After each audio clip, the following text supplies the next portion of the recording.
নবীজি সাল্লাল্লাহু আলাইহি সাল্লাম ওনাকে জিজ্ঞেস করা হয়েছে আইয়ুন নাসি আকরাম। সাহাবীরা জিজ্ঞেস করছেন, ইয়া রাসূলুল্লাহ, মানুষদের মধ্যে সর্বসম্মানিত, সবচেয়ে বেশি সম্মানিত ব্যক্তি কে? এক নাম্বার উত্তর তো হলো নবীজি নিজে। ঠিক কিনা বলেন?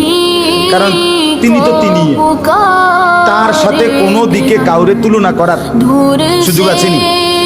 আল্লাহর পরে সমস্ত মর্যাদা রাসূলুল্লাহ সাল্লাল্লাহু আলাইহি ওয়াসাল্লামই সেরা, এটা তো ঠিক আছে। কিন্তু যেহেতু প্রশ্নটা করছে নবীজিকে ডাইরেক্ট, এজন্য উনি বিনয়ের কারণে ওনাকে তো আর বলতে পারেন, কথা বুঝেন নাই, এজন্য ওনার ব্যাপারে না বলে বাকি সব মানুষ একেবারে আদম থেকে সমস্ত কিয়ামত পর্যন্ত মানুষদের মধ্যে নবী হোক, রাসূল হোক, মানুষ হোক, সবার মধ্যে শ্রেষ্ঠ নবীজি বললেন। বলার ক্ষেত্রে নবীজি জবাব দিলেন ইউসুফ। সবচেয়ে সম্মানিত ব্যক্তি কে? নবী বললেন ইউসুফ। এখন প্রশ্ন হলো কেন? নবীজি নিজে জবাব দিয়েছেন, আল করিম ইবনুল করিম, ইবনুল করিম।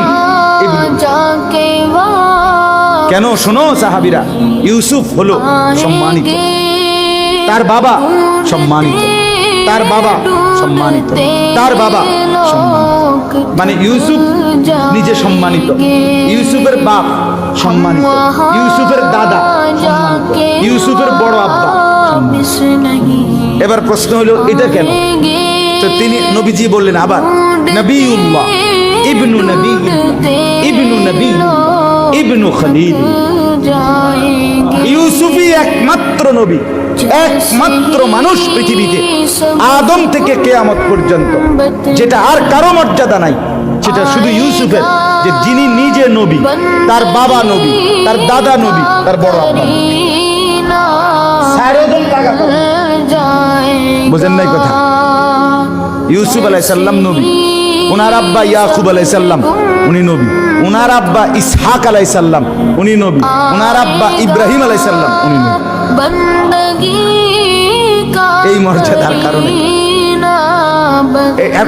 কারণ এই জন্য আল্লাহর নবী বললেন সবচেয়ে সম্মানিত আকরাম ইউসুফ। সুবহানাল্লাহ।